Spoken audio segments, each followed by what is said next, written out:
So welcome everyone. We're going to start letting the people in.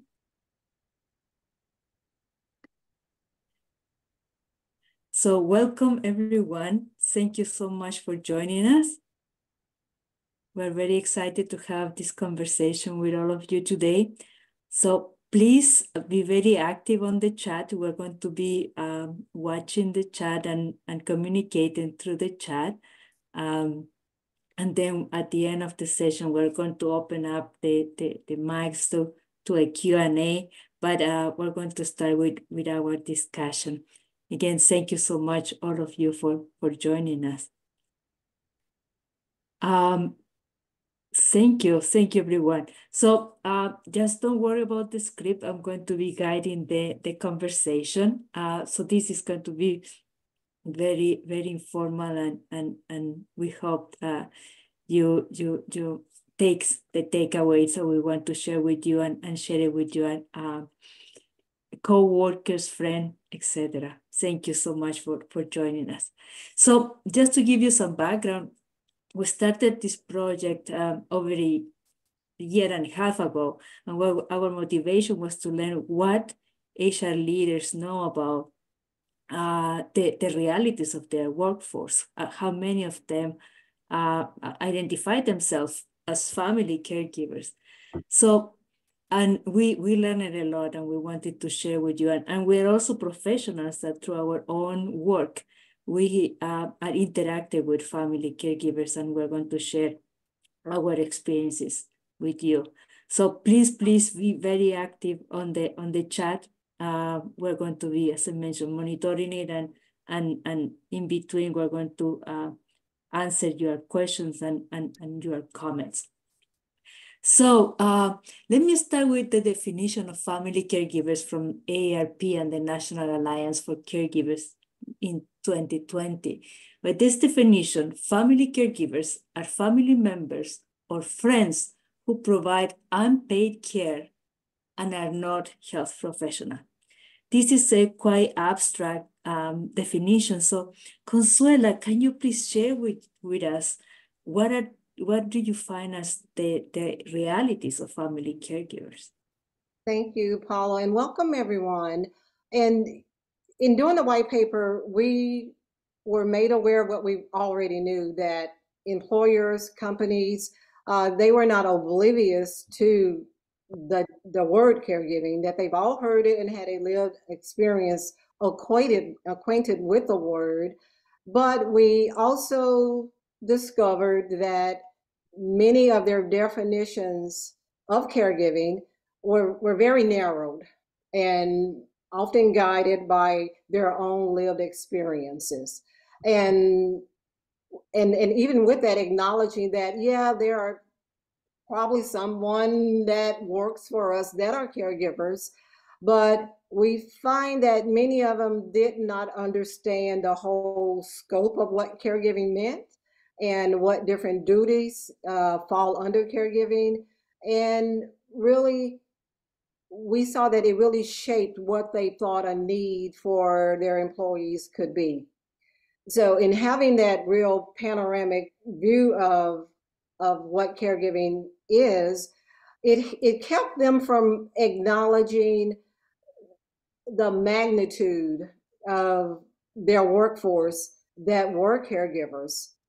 So the white paper was very good at that, in that we know they get it, that they know we're out here, but not knowing to what extent we're present and what tasks that we're performing.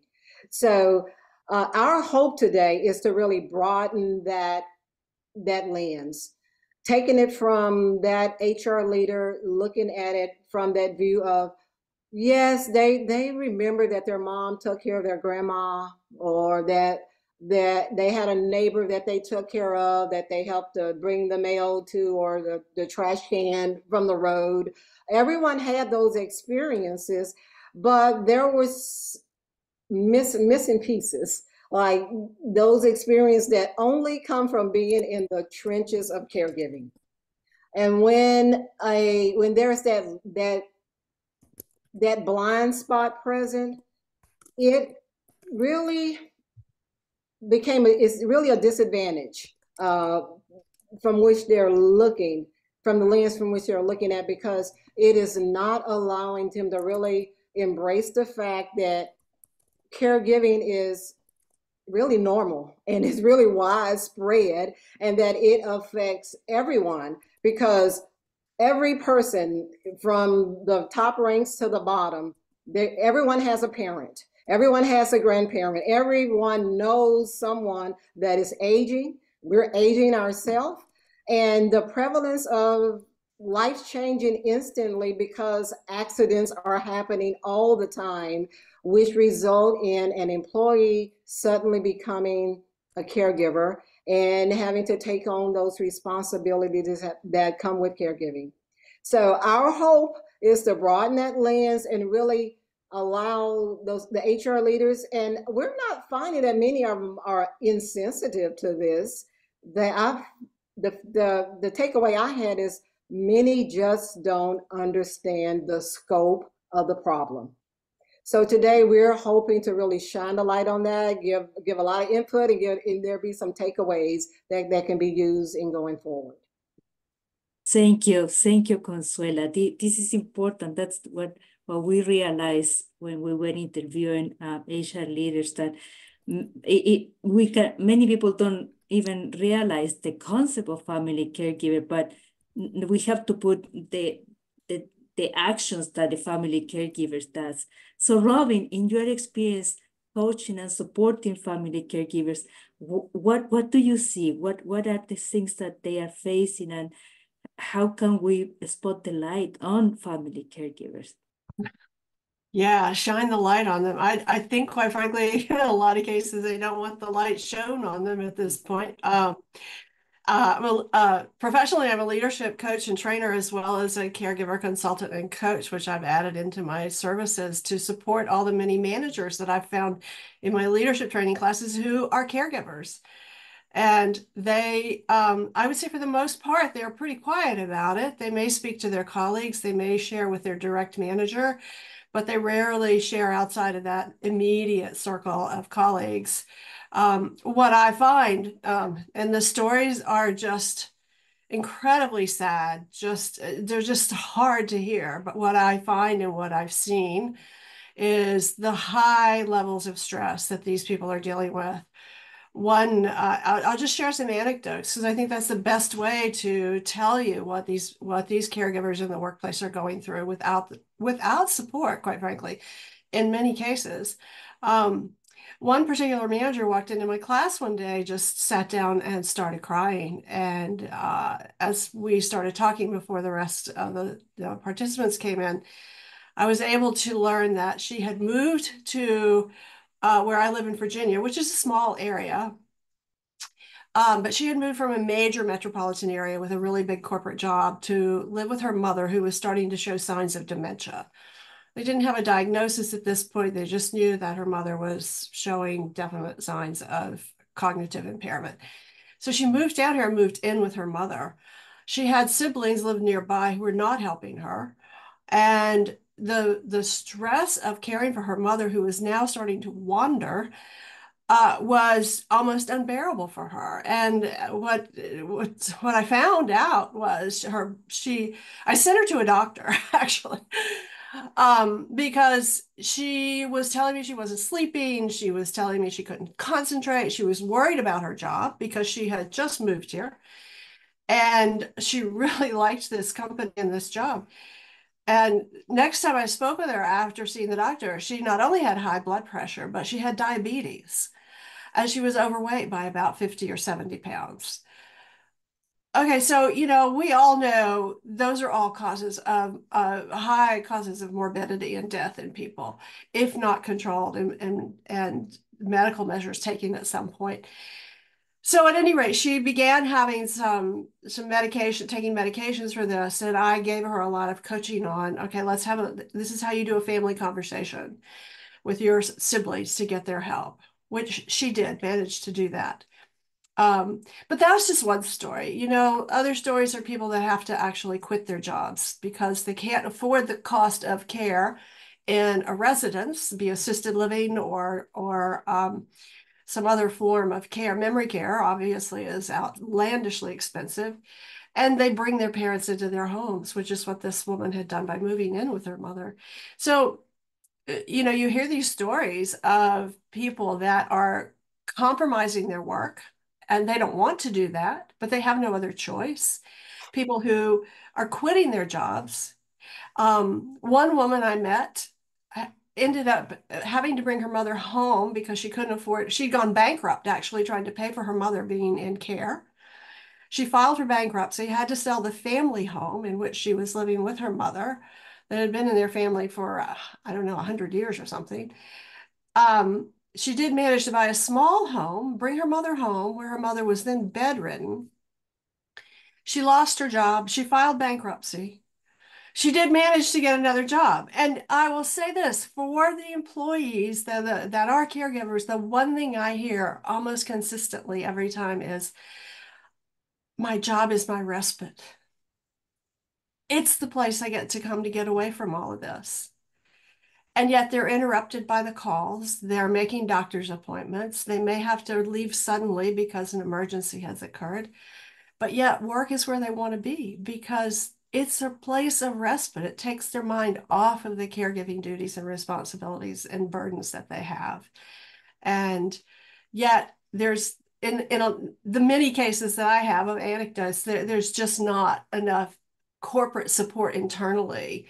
You know, they don't know where to go for resources. They don't know where to go to get help with decisions. And they're struggling. They're honestly just struggling quite a bit. So that's probably the best way I can share that with you. Thank you, Robin. Thank you very much. Yeah, that is absolutely correct. I mean, the challenges of managing everything, and work and profession is part of who you are. So you want to be in that position. You want to advance, and at the challenges of managing everything. And caregiving is not something that we sign for, that is just happening and appears it just land in our lap all of a sudden. So Scott, at this point, we have been hearing from the audience. What can you share? What has been resonated with the audience, with our attendees, with our friends? Absolutely. So one of the questions that was sent to me is that, you know, there was a great explanation and conversation on, you know, the role or when you become a caregiver. But the question is, why is it really important to understand that I'm a caregiver? So, or like, why not just keep doing what I'm doing? Why is it important that I have to call myself a caregiver? That's an excellent question. Robin, would you like to give us some answer to that question? Well, I find frequently is the case, and it was also the case with myself when my father became terminally ill and then died after 6 months, and I jumped in caring for my mother. Caregiver was not in my lexicon. I thought a caregiver was a parent, you know, or somebody caring for somebody very ill, or, you know, that's how I define that term. And I did not call myself that either until I moved my mother to be close to me to an assisted living residence. And someone said to me, "You're an excellent caregiver to your mother." And I looked at him and I said, "What? What do you mean?" And that was the first time it dawned on me that that's what I was actually doing. That was the job, the role, the definition of what I was doing at that point. So many caregivers that I work with really, they don't typically define themselves as such. We define them as such. And we have now sort of industrialized, if you will, or corporatized this term to mean those caring for an adult, an aging parent, a grandparent, a spouse, an adult child with some functional challenges. And so that's what caregiving has come to mean. Now, AARP definitely has a definition, and that definition is pretty broad. And it means if you find yourself doing two or more tasks every week for an adult relative or an aging parent, Find yourself perhaps doing transporting them places or like doctor's appointments, or doing shopping for them or visiting them frequently to help them with home maintenance and such. You are actually becoming a caregiver at that point, which is why I think so many people don't call themselves caregivers. Or they're like, I'm just helping my parents out. It's what you do, you know. Thank you, Robin. And just a little bit on this topic, a little bit longer, because I think it's a great question. And I believe, my opinion, is that recognizing that role will allow you to own it and assign a time slot and basically measure what you are doing in that moment. And I think it makes the managing of that task much easier. Elizabeth, please share with us what your thoughts are. You made very I good was point. thumbs and up everything that Robin was saying, but you know, as have lived in this and coaching and speaking about it too, I find that like we are so good at work about understanding what a work project is and how much effort and resources and stuff goes into that. And caregiving for a human being is the biggest work project we could possibly have. It's got a lot of emotional stuff infused in that, but we wouldn't have a project at work without anybody kind of, you know, leading the ship and driving the reins there. So same kind of thing is true, I think, in caregiving, where someone has to accept that primary caregiving role, whether it's reluctantly or you are gleefully doing it. Somebody needs to do it to help identify the different strengths and weaknesses and assign the work that needs to be done with this humongous project. Exactly. And at the same time, not mitigate the burnout for yourself. Yeah. Absolutely. Thank you, Elizabeth. So, Sue, we have been talking about all the phases of and activities that caregivers do, family caregivers. You have a wealth of information about statistics. Please give us some overview of what you have learned in your work. Sure. Thank you very much. And when I talk about statistics, I talk about it under several different lenses. The first lens is that no matter what statistic it is, it's most likely conservative. Because, and I use myself as an example, quite often those who need to be measured have never been measured or aren't measured. I've been in a variety of roles of family caregiving support for 40 years, and I have yet to fill out the first form in any area of my life that says, I am a caregiver.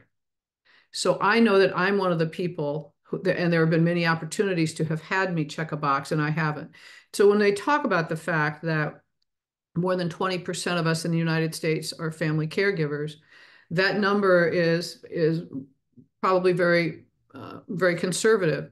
In 2022, Professor Dr. Joseph Fuller from Harvard Business School put out a report called The Caring Company. And in the survey that he did, he found that 73% of the employees that took the survey identified as family caregivers. And so when I look at statistics, I use them as a frame of reference, either as something to give me context behind it or cause and effect. So I'll give a few that are to give some context behind it. So one of the statistics that they talk about is that, you know, right now in the United States there are over 55 million caregivers who are over the age of 55 and nearly 4 million that are over the age of 18. There are about 55 million that are over the age of 18. And then there are about 4 million under the age of 18. And when you look at those numbers, what it means is that caregiving does not have any kind of discrimination. There's no discrimination. Another statistic that identifies that is that it doesn't care what role you have in an organization. It can be the chairman of the board. It can be a CEO like Indra Nooyi, who was the former CEO of PepsiCo, who was a caregiver for her aging parents. And it can be someone who is in a very junior role. So it doesn't really matter who they are. Then we also talk in statistics that are just, you know, statistics that are recorded. Then they say that between the years 2030 and 2034, there'll be more of us over the age of 65 than under the age of 65. And what that is a statistic that also has context around it, because one of the things that means is that when just a few years ago, the pool of available family caregivers for someone who needed care was around 7 to 1. Mm-hmm. By about 2030, that number's it's getting down to about 4 to 1 now. And by 2050, it'll be down to 3 to 1, because many of the people who had been in that pool have now become care receivers. Well, that's not a statistic on its own. That statistic has some consequences with it. For example, we talk about the professional caregivers. Well, the numbers of professional caregivers are significantly decreasing as well. So you have the fact that more of us are aging and needing the care, fewer of us are available to be family caregivers, and fewer people are going into the professional area of caregiving. And so the statistics really identify that there are multiple impacts of what that's going to be. And then we talk about the statistics around the sandwich generation, which they've traditionally called like the 40 to 49, and that more than half the people in that age block, 40 to 49, are sandwiched in the middle, caring for their own current and future needs, those of parents and loved ones, and those of their children. And yet that's actually expanded into like about the mid 30s to the mid 50s, where because generationally, some of the loved ones haven't talked about their finances. And because advances in medicine are keeping us alive longer, not necessarily healthier, those parents who are at the higher end of the sandwich, what I call sandwich generations, haven't shared what their finances are with now the generation who will be responsible if they run out of money, and there are reports about how many are now outliving their resources.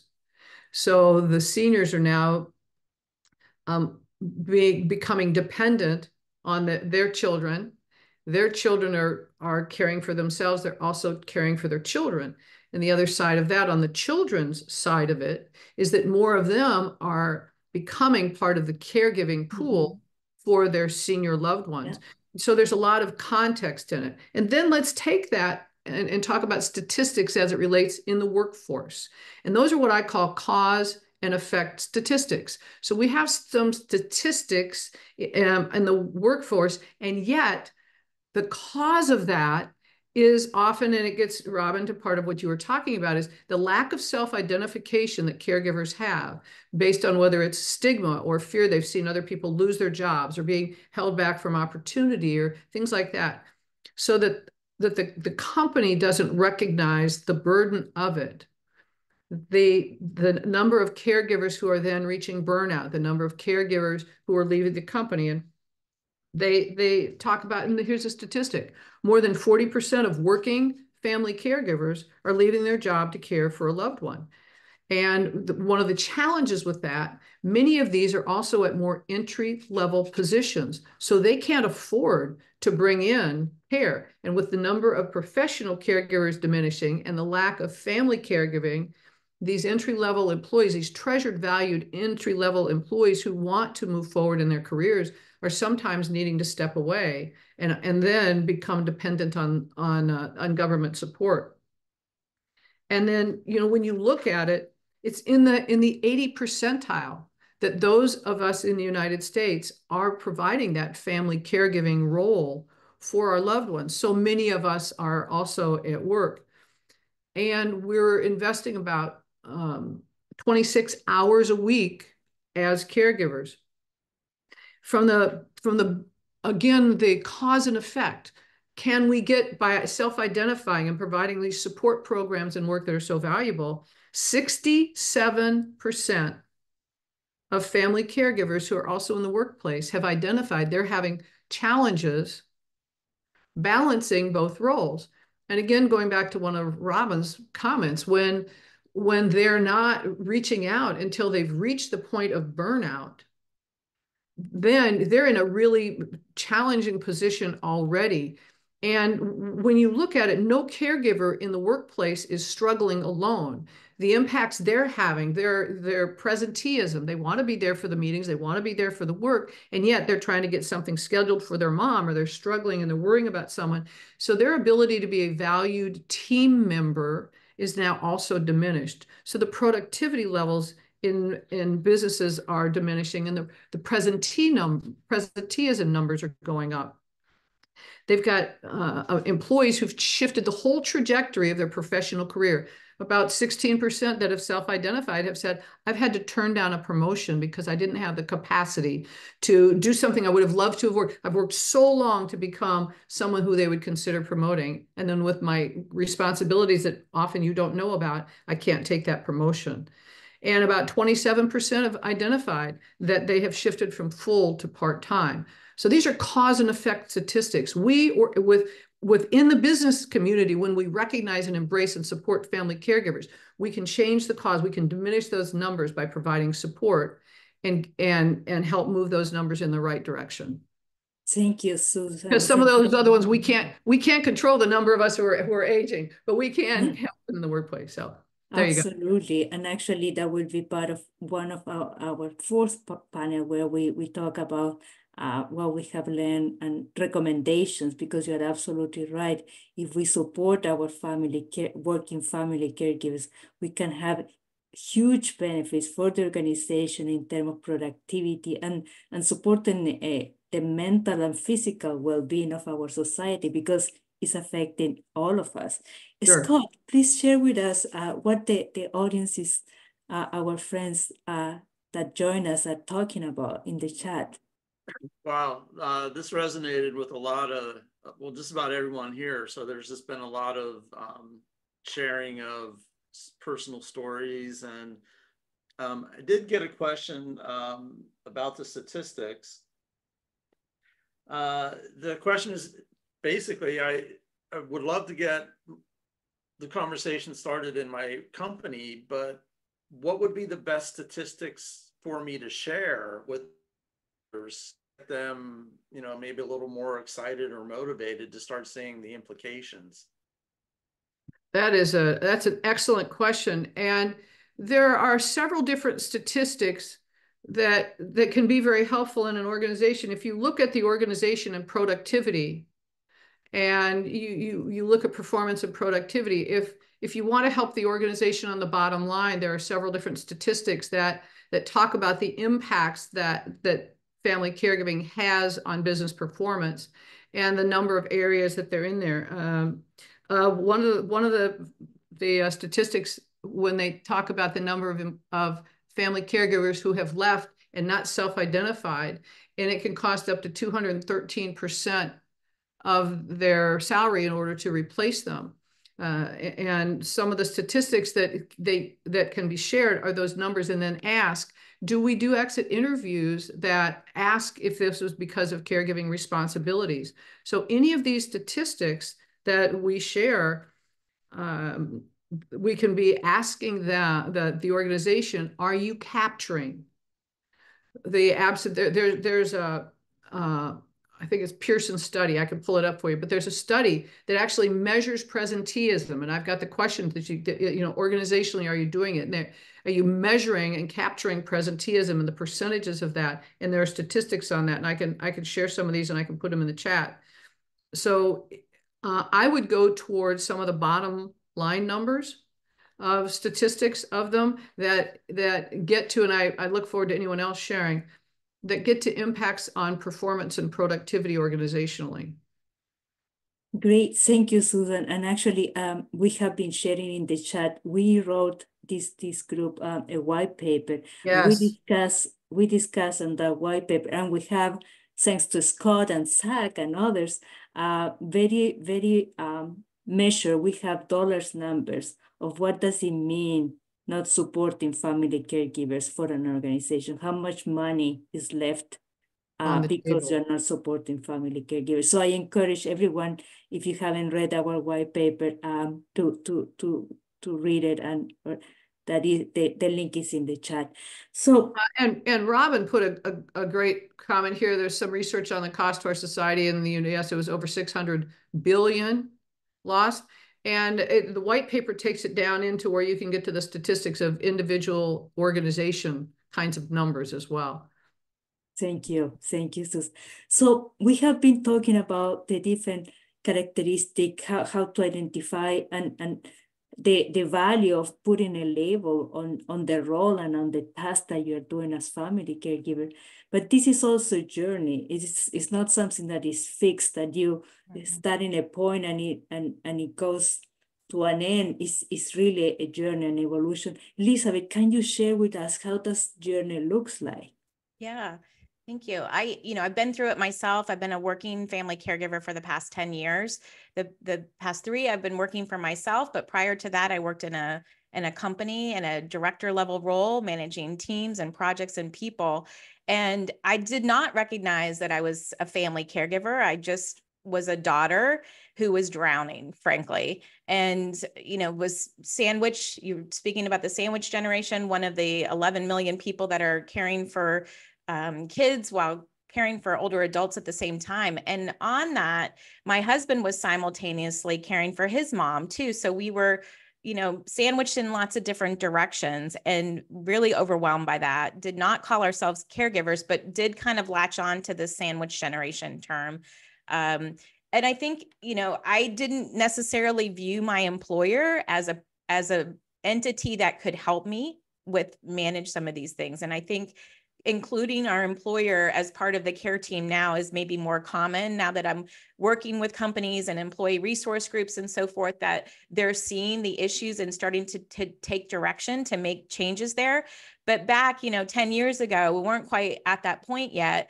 And I do think it behooves employers and the HR leaders that we talked to and documented in the white paper, we learned a lot from them. But I think to personalize this for your company and kind of get your arms around the situation for the people that work in your company, because my view as a working family caregiver who had a primarily, corporate desk job in the office was very different than somebody who was working in our retail stores and what they could do there. So there's a lot of different lenses, as Sue was talking about, to put on that. And then on top of the different situations, there's also, some of us are caring for older adults, but some of us might be caring for people with disabilities. Now that my folks are deceased, I'm in a role where I'm a sibling caregiver along with my siblings on sharing the care for my brother who was born with an intellectual and developmental disability. So need completely different resources for him. And we're all in different stages of care too. So I think, we potentially all start out at maybe in this overwhelmed or expectant phase, but then at some point we know that this is life, right? The average caregiver is a caregiver for 4.5 years. So at some point we hope this mindset shift happens and things click where we're like, this is my life. I need to figure out how to do this differently and to be more of a pragmatic caregiver.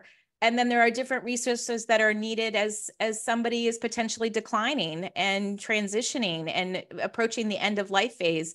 And even after caregiving ends, which I don't even know if that's really a true statement, because I think once you're a caregiver, you're always a caregiver. It completely can impact your life in many different ways. But we talked a lot about what Sue did about the impacts on the employer. I felt those.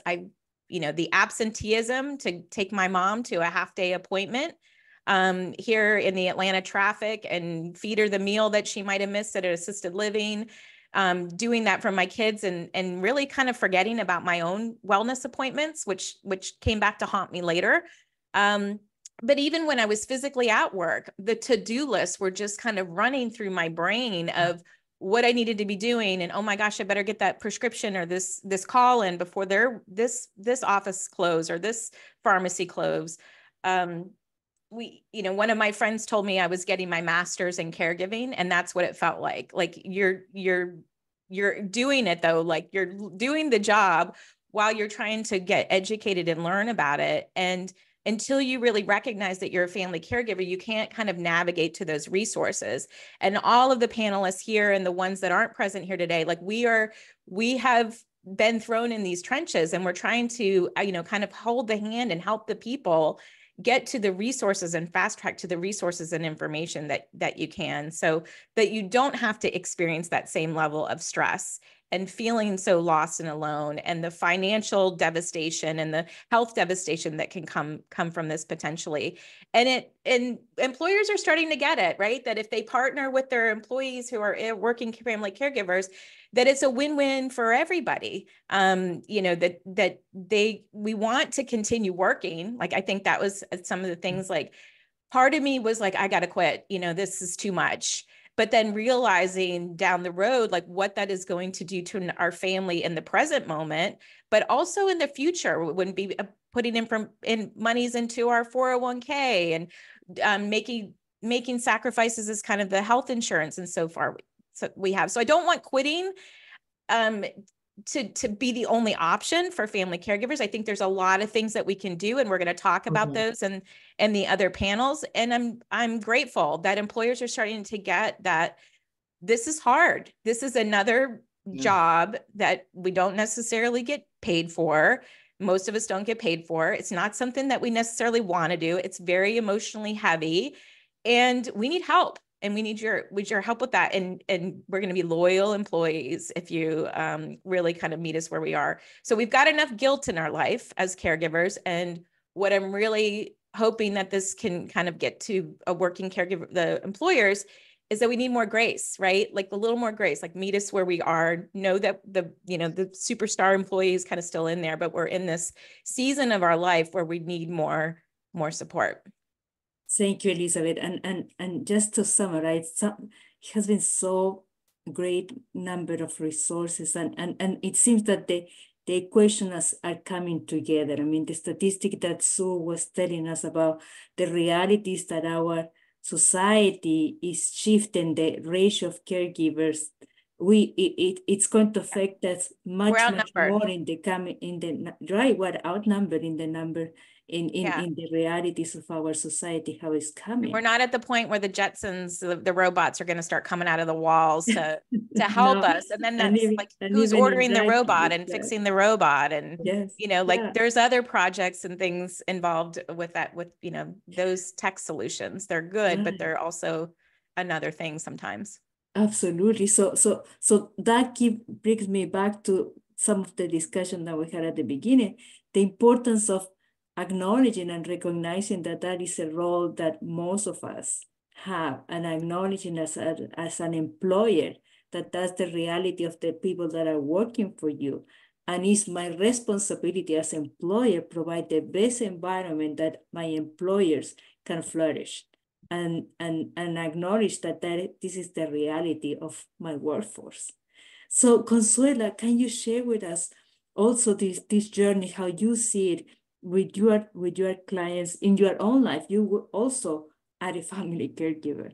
Absolutely. As Elizabeth was sharing, so many thoughts came to my mind. As an occupational therapist and doing home health for probably 25 years, I have entered many homes. I have come face to face with caregivers who, after me just being with their loved one and getting an initial assessment of what their needs are as far as therapy is concerned, the first question I get is, how soon do you think I can go back to work? I'm like, well, let's see how things are going. There are a lot of deficits here, and we got to work through a lot of things to get them stronger, and really teaching, things that need to be taught in order to keep them safe. And I see the anxiety on their face. They're already telling me, look, I've been off 2 weeks already. I've been at the hospital sitting with her and being there with her for 2 weeks, and don't have any more vacation time or sick time. And they're really wanting, they're really torn. And you can really see like a meter in their mind sort of reeling. They're already calculating how many days they've used, how many are left. And they're concerned because they know their parent can't be left there by themselves. And they're thinking about, well, if I hire someone, I really can't afford to have a caregiver for these amounts of hours. And all of these things are going around in their head, and they're wanting solutions. And they're like really torn because they felt like they're in a position like, to feel like they're having to choose between caring for their parent and being loyal to a company that they truly do care about. They want the company they work for decades to continue to flourish, but then they need to care for their loved one. And I see this over and over again, and it looks different, looking at what level, where that person is, from that person that this has just happened, this is all new, and they're trying to learn a whole lot and they're just drowning. And I'm seeing again these caregivers that have been at it a long time. I'm coming in and they are still there because mom has fallen again. And they tried to go back to work and it didn't work out because they just couldn't, all the pieces didn't fall in place to allow them to still work and still support their loved ones. So unfortunately, many of these family members, they leave their job. And and I saw this in my life. Look, I am going into homes and I'm helping to do therapy with caregivers, and I'm looking at my phone because my mom's at home. I've had to hire a caregiver, and I'm checking on her to see if things are okay with them. Or I'm getting a call from a caregiver that says, "Oh, I can't come in today. I've got to leave," and then so I've got a caseload of patients I have to see that don't get seen because I've got to go home and take care of my own mom.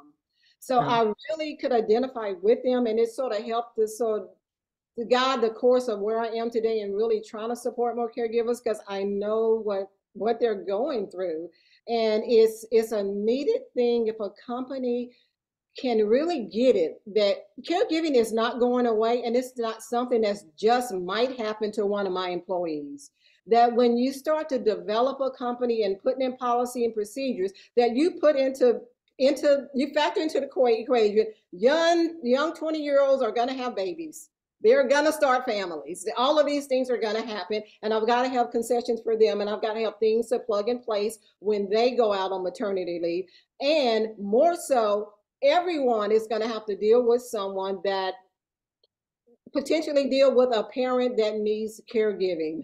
And so and not have this, oh, I'm so surprised again this year. Last year was Dave, this year is Keisha. And like you're like surprised that someone else is now not showing up to work or projects are not getting done when that shouldn't be. There should be factors, things, the structure of employee benefits need to be just reworked, and there be provisions that allow for the new caregiver, the extended caregiver, the end of life caregiver, that we already have ways of them either getting benefits to allow for them to have paid time off, unpaid time off, but their job is protected, or going into some other type of role that will still allow them to really contribute to the well-being of the company as well as supporting their family members. So it's out there, and family caregivers are just looking for answers. Thank you, Consuela. And actually, I invite you all to follow our series because in the next chapter, in the next series, next month, we're going to be talking about the diversity of family caregivers. And the realities that we found is the low income employers faces family caregiver and time off in a different way that people that are in other positions, and also having an environment where talking about family caregiver is normalized. That is so important our way. So I really invite you to continue with this series in the months to come because we have a lot to talk about. Now, Scott, please give us an update. What are the people talking on the chat? Things are picking up. A lot of conversation on, the skills that you acquire while being a caregiver. I'm going to go back quickly. Elizabeth made a comment, once, and I'm paraphrasing, so give me some grace, Elizabeth. Once a caregiver, always a caregiver. And Ursula, that she related to that, she refers to herself as a serial caregiver, and Krista was pretty quick to agree with that. I did get a question. What can a company do to help you recognize you're a caregiver? And is it even up to the company to help you recognize, or just try and put benefits. If you self-identify, great, you'll seek it out. If not, that's okay. So where does the company really stand in their responsibilities? Very good question. Thank you so much for making, I think, and this is a great segue in the next section of our conversation is, what are the takeaways and how do we start normalizing the conversation? I think it's an excellent segue into Robin. Robin, what are the takeaways from this conversation? What are the small steps that every one of us can do in order to go back to our jobs and talk with our colleagues and friends? So please give us your thoughts on that. Yeah, sure, Paula. Thank you. Well, I just also put a post in there that I've heard so many stories over the last few years from executives where I was doing leadership training. And during a number of those years, I was caring for my mother. So I shared that openly with everybody because I had my phone on 24/7, And it prompted a lot of people to open up to me. And some of those people that opened up to me were the executives at the companies where I was doing trainings. And they would tell me stories of their wives, excuse me for being some gender biased here, but in most cases, this was the story. Oh, my wife has been caring for her mother for the last 3 years. She really struggles with that. Not them, but their wife. But to the point of how does a company start to do this, I think with a lot of caregiving, as I posted earlier in the chat, caregiving is a personal story. It's not having a baby, it's a personal story, and every story is unique and different. And I think starting with having those stories, an opportunity, a platform, an intra newsletter of some sort, a town hall, something where the executives come out and say, we want to talk about a topic that's not been talked about in our company, and tell their own personal stories. That's one way. So takeaways, Paula, to answer that direct question that you asked me, I think, first of all, when you start talking about HR benefits, HR people get dollar signs going off in their eyeballs. Oh my gosh, what's this going to cost? We've already used our budget up for this year. I did an ebook with a colleague a few years ago, and it was geared towards employers on how to actually start looking at benefits for working family caregivers. And it doesn't have to be expensive. There are benefits in place like PTO, like flex time, like working from home, where a company can look at the benefits that are already currently in place and look at where they can add enhancements, not necessarily even creating a new benefit, but enhancements to what is already in place and within a company. Those enhancements don't have to cost a lot of money, but what they need to do is broaden that spectrum of who are we providing this benefit to? Are we providing benefits to new moms to stay home for 12 weeks? Well, okay, that's a 12-week leave we're giving someone. Maybe it's paid, maybe it's not. I don't know. It depends on the company. However, that's a 12-week leave.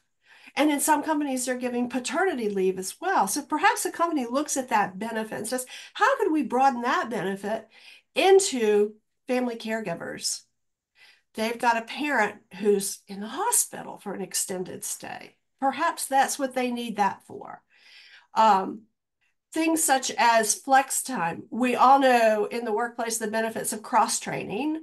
So perhaps companies begin to look at, where do we look at our teams, managers, look at their teams, they've perhaps started this conversation within their team about who within the team is a family caregiver. We know Rosalind Carter Institute has told us 1 in 4 people are caregivers, and all you got to do is walk into a room and say, who in here is a caregiver? And somebody's going to raise their hand.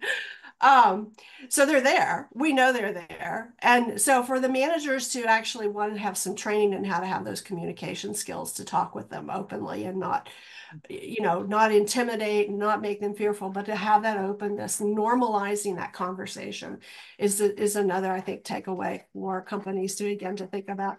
These are small steps, but they're steps that get the conversation started. They're steps that get people to come out and start to talk about their stories. And who knows, there's somebody on that team who's been caring for a parent perhaps with Alzheimer's for the last 4 or 5 years. The average age of caring for an individual with Alzheimer's is 10 years. That's a long time. And someone else says, oh my gosh, my mother just got a dementia diagnosis. Can you talk to me? And now they've made a connection. So I think one of the biggest takeaways for companies is to normalize the conversation. That has to start somewhere up towards the top, quite frankly. Yeah. Yes, and actually that was a great point. Yeah. With from the HR leaders that we spoke with, that leads to write our white paper. That was something that they mentioned when the managers start talking about their own experiences. That helps so much open up the rest of the organization to pay attention and start sharing stories. That's all what we need, is just sharing stories and not being fearful that because you are a family caregiver, you are going to be somehow penalized in your career advancement. Consuela, what other thoughts do you have to share with our audience, with our friends here today? Oh, just totally agreeing with everything that Robin has said, that employers really see the needs to support the family caregivers, and that they really just starting to really not brush it off as something that floats in, and then the conversation is, we've had the conversation and then they move on, but really making this something that's a priority of really trying to change the culture of what caregiving is in your particular company, making it okay for people to identify as caregivers and being open to their input on what are the things that they need the company to do to support them. Because oftentimes companies can sit in a boardroom without a caregiver present, and one that really hasn't been in the trenches of caregiving, and come up with these standard across the board remedies that they think should, like, okay, let's just do this and this will help, but not having an input from your employees. I think there's just really bringing the two together, the decision makers and the employees, and listening to them, hear their voices, and being quite surprised.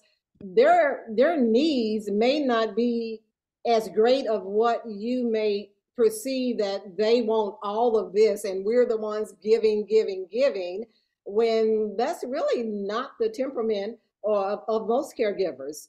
They just want to be like, meet me halfway. Let me tell you what I need. Let me tell you, if you change how I do and when I do this, I could do a better job. I can show up more and I can do this. So really getting input from the employees and having them to really make them part of this movement to change things, I think is going to be the key to really getting things in place that's going to really fit what those employees need. That's wonderful. Thank you. So thank you, everyone. We have a few more minutes to go. Scott, any particular question that you want to share from the audience? Well, just a lot of great sharing going on in the chat, and everyone's been really highly engaged, and I am gonna do my best to remember to copy this, I know, but please someone else do the same. But just a lot of great feedback, and I guess the question now probably is, so where do we go from here? What would our next step be within our organization? That's great that everyone goes back and think about it. And I think the main message is just to start sharing stories, sharing what you're going through, talking with your colleagues, with whom that you have more confidence to begin with, but not being in the closet that you're a family caregiver, but just sharing it. I would like to open the microphone for anyone in the audience. Christy, Julie, Martha, Sachs, Ursula, Sherry, if you want to share anything, please feel free to share it with us. We are so grateful that you're joining us today.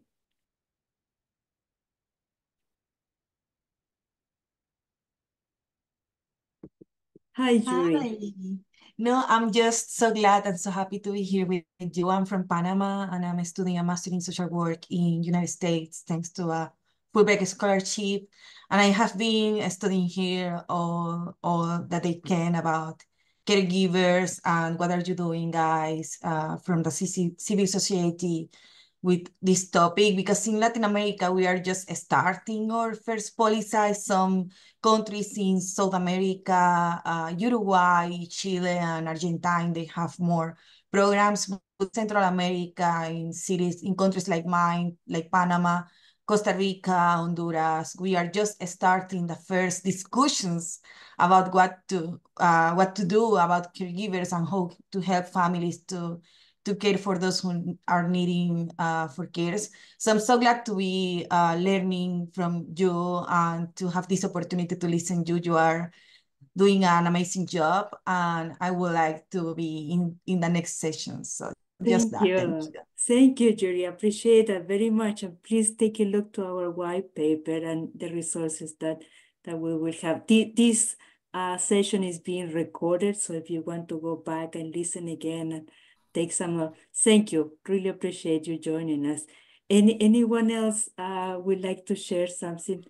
Sherry, maybe your microphone. Hey, Sherry, Oh, nice hi, seeing you. Thank you I'm for here joining us.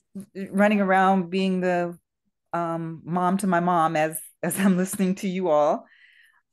I think that I said this a little bit earlier, and I hope that as we're having a conversation about the workplace, recognizing the emotional side of this, because that is really the hardest part of being a family caregiver.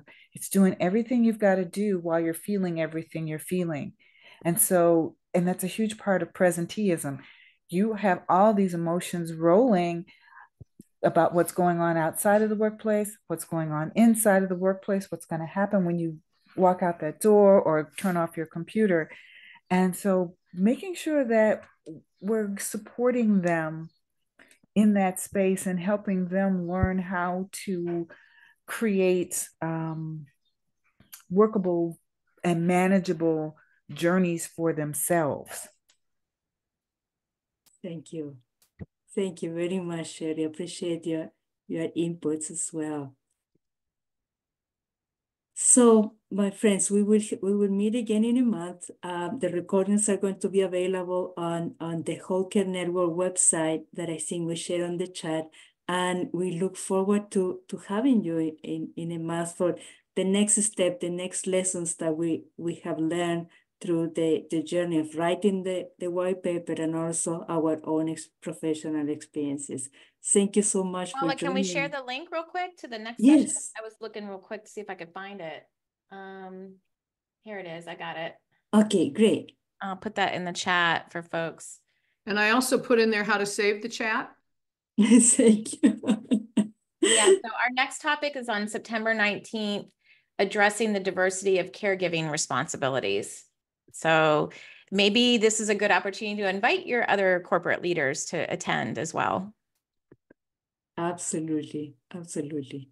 Paula, thank you so much for all your work. And it was great to be on this panel with everybody. Thank you all. Thank you for the great insights people were sharing with us, because part of our doing this and sharing what we've got is also to be learning from you and the lenses you have. And as you're sharing, we can see that in you as well. So, you know, I put in there, we're all on this journey together, which is true. And we're all learning with and from each other, leaning in to support each other. And so I look forward to learning more from each and every one of you to help me be better in what I'm doing. So thank you very much.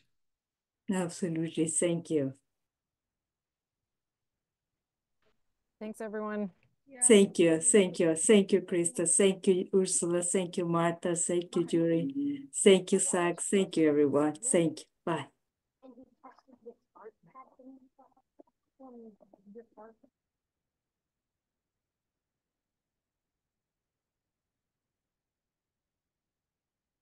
Great job, Paula. Great job, Consuelo.